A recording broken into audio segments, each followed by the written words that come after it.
Oi pessoal, bem-vindo de novo para a nossa oitava aula, penúltima aula, tá acabando.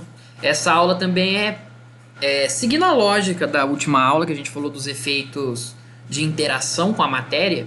Esse a gente vai falar dos efeitos biológicos, o que acontece quando a radiação toca, por exemplo, num organismo vivo, nas nossas células. E é isso que a gente vai discutir nessa aula de hoje. Então, sem delongas, vamos começar.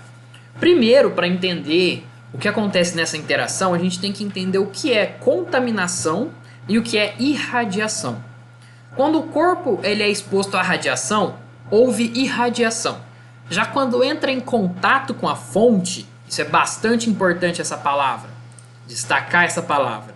Quando ela entra em contato com a fonte, ou seja, um material radioativo, ou material que emite a radiação, houve contaminação. Então, se eu sou, por exemplo, vou fazer um exame de raio-x, coloco minha mão lá, a minha mão foi irradiada pelo raio-x. Agora, se eu consumo algo que é radioativo, ou se eu seguro, ou se na minha roupa contém algo radioativo, eu estou contaminado. É interessante a gente saber essas diferenças. O corpo irradiado ele não torna-se um emissor de radiação, independente das interações. Já na contaminação, o corpo passa a emitir radiação. Essa parte eu quero destacar, porque a gente muitas vezes acha que, por exemplo, Chernobyl é um exemplo muito interessante. Lá houve contaminação. Mas não, muita gente às vezes pensa que, por exemplo, uma árvore lá, a árvore está emitindo radiação. Não. O que está emitindo radiação eram materiais já radioativos. A árvore ela pode estar contaminada, então ela pode conter átomos de urânio em volta, talvez um pouco de material que tenha ficado ali, que foi carregado pelo vento ou pela chuva, e esse material que emite. Por exemplo, quando a gente vai fazer um exame de raio-x, que a gente coloca a nossa mão lá para tirar aquela chapa fotográfica, a nossa mão não passa a emitir raio-x. Então é bastante interessante a gente entender isso. Quando um corpo é irradiado, ele não passa a emitir radiação. Quando um corpo é contaminado, aí sim ele passa a emitir radiação. E existem aplicações, por exemplo, como na cintilografia, vou trazê-la mais uma vez aqui, onde os pacientes eles ingerem radiofármacos, emitindo radiação por um curto período de tempo. Nesse caso ocorre a contaminação, mas a gente tem que entender qual é o significado disso. Isso é ruim? Isso é ruim para o nosso organismo?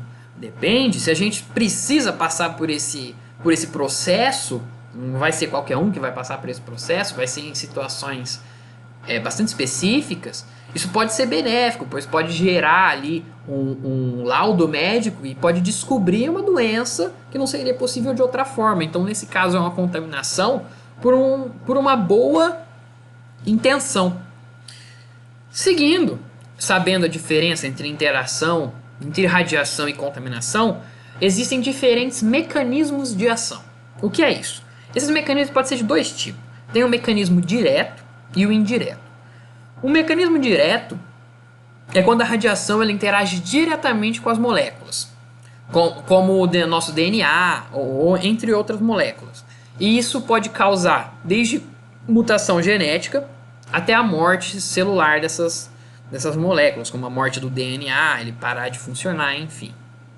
Já no mecanismo indireto, a radiação ela quebra, por exemplo, a molécula de água e forma radicais livres que podem atacar outras moléculas importantes. Então, no caso, no mecanismo indireto, não é a irradiação direta da radiação. Então, eu vou ter uma irradiação de uma molécula de água que vai se quebrar e interagir, e nisso vai agir sobre uma célula do nosso corpo. Já no mecanismo direto, é de fato a emissão direta, a incidência direta dessa radiação. Existem alguns estágios de ação que todo átomo atingido por uma radiação, ele passa. Esses estágios são o estágio físico, que dura cerca de 10 a menos 15 segundos, então é um efeito muito rápido. É onde ocorre a ionização ou a excitação dos átomos. Então, o estágio físico é o processo de deposição de energia. O fóton passou ali, depositou energia. Estágio físico. Ionizou ou excitou aquele átomo. Segundo estágio, o estágio físico-químico. Ele dura mais do que o estágio físico, mas também é na ordem de 10 a menos 6, então é bem menos que um segundo, também é muito rápido. É quando ocorre a quebra das ligações químicas de uma molécula. Então eu tenho ali um íon que ele é instável e após a deposição da energia, essa molécula ela tem suas ligações quebradas, então ela pode virar outras duas moléculas, por exemplo. O terceiro estágio é o estágio químico, que já dura alguns segundos, então já é muito mais demorado. Que ele ocorre quando o fragmento das moléculas se ligam a outras moléculas. Então eu tenho, por exemplo, a quebra de uma molécula de água, H2O, que pode se transformar em um OH mais um H, e a partir do momento dessa quebra, esses radicais, lembra da nossa primeira aula, eles são bastante reativos, eles interagem muito mais fácil com a matéria. Então eles vão interagir com outras células, e é dessa interação que ocorre o estágio químico. E por fim o estágio biológico, tá? Não é estágio físico, é o estágio biológico. Pode durar muito tempo, então aqui é biológico, gente. Desculpa o erro, é o estágio biológico. Aqui tá difícil de escrever. Ele pode durar muito tempo. E nesse estágio é quando surgem efeitos bioquímicos ou fisiológicos da radiação. Então, seguindo aqui, a gente tem, por exemplo, os estágios da ação. Então, o que ocorre? No primeiro estágio, ionização e excitação de átomos, e o dano, não há dano celular. Já no segundo estágio, onde ocorre o rompimento das ligações, ocorre dano às células, que são reparadas pelo próprio organismo.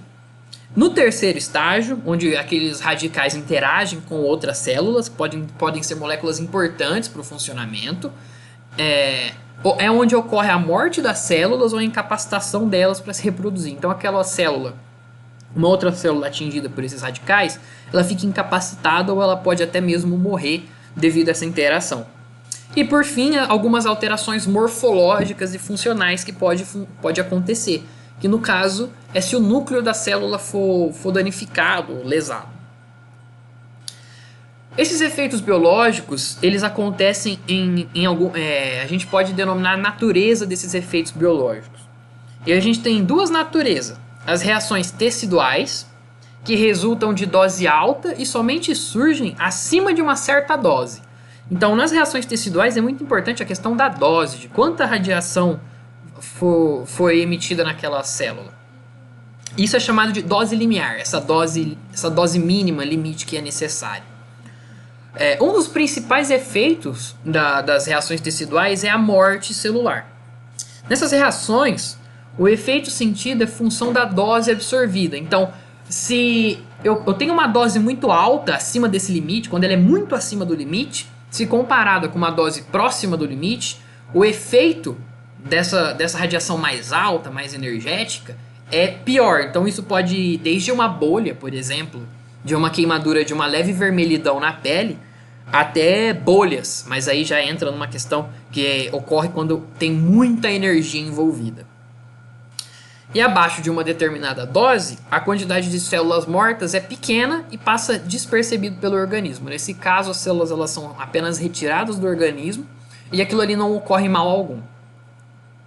Entre as reações teciduais mais importantes, aqui tem alguns exemplos, pode ocorrer a perda da capacidade de reprodução das células e a morte celular. Então essa célula danificada, ou ela para de se reproduzir, e nisso ela não morre, mas ela perde essa capacidade, ou ela morre, que aí o organismo se livra delas depois. A outra reação que a gente tem, que pode acontecer, são as reações estocásticas. Essas reações elas são alterações que surgem em células normais, sendo as principais reações o câncer e o efeito hereditário. A gravidade, nesse caso, não depende da dose absorvida. A dose absorvida ela vai contribuir com a probabilidade de ocorrência. Então, se eu tenho se eu recebo muita radiação, não quer dizer que o meu efeito, que eu posso ter um câncer pior. Não é isso. Mas nesse caso, ele pode... Se eu recebo muita radiação, eu tenho mais chance de ter esse problema, de ter essa reação.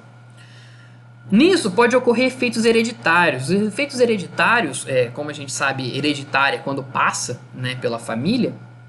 Se eu tenho uma célula que passa de pai para filho, esse efeito ele pode ser passado adiante. Porque se eu tenho essa célula danificada, ela pode gerar um problema lá na frente.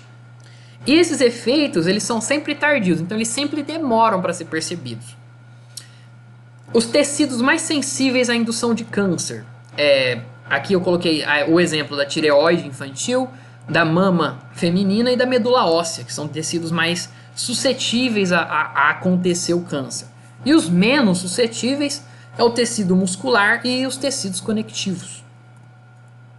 Então, o que significa tudo isso? O que aconteceu? O que são esses efeitos? Aqui eu tentei desenvolver um mapinha para ficar tudo mais claro. Para quem gosta de biologia, eu recomendo pesquisar bastante a respeito disso, que vai ser extremamente interessante. Isso pode ligar um pouco com as radiações que a gente vem falando tanto.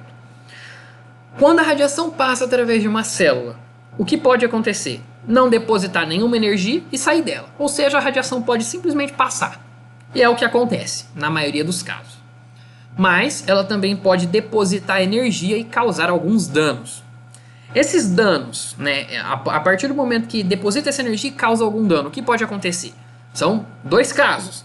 No primeiro, podem ser reparados corretamente e não alterar o organismo. Então a radiação vem, danifica uma célula, só que o seu organismo ele age sobre aquela célula danificada, corrige ou manda embora e não acontece nada sem problemas maiores.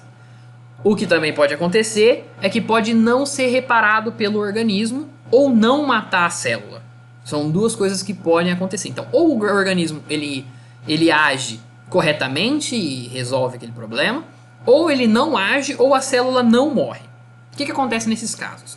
Se poucas células morrem, o organismo ele se encarrega de eliminá-las. Então, ali vai ter uma quantidade de células mortas, o seu organismo vai eliminar elas.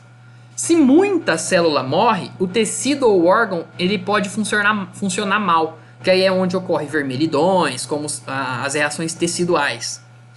E, no último dos casos, se ela for danificada e a célula não morrer, essa célula permanecer viva ainda, mesmo danificada, ela continuar viva e funcionando, ela pode continuar se multiplicando.